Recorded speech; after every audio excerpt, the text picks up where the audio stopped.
Palaisipan pa rin sa pulisya ang motibo sa pagpatay sa isang lalaki na pinagbabaril ng suspect sakay ng motorsiklo sa Jaén, Nueva Ecija. May fast break news si Jojo Matias.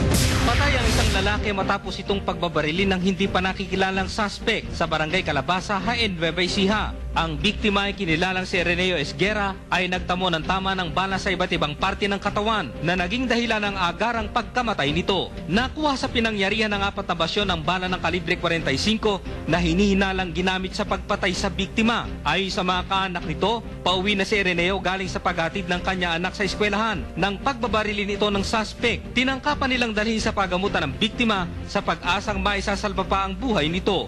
Nung inabutan namin siya, nakadapa na. In-interest nga namin, baka humihinga pa, makadala sa ospital. Ala na rin buhay. Mabilis namang tumakas ang salari sakay na isang motorsiklo matapos maisagawa ang krimen.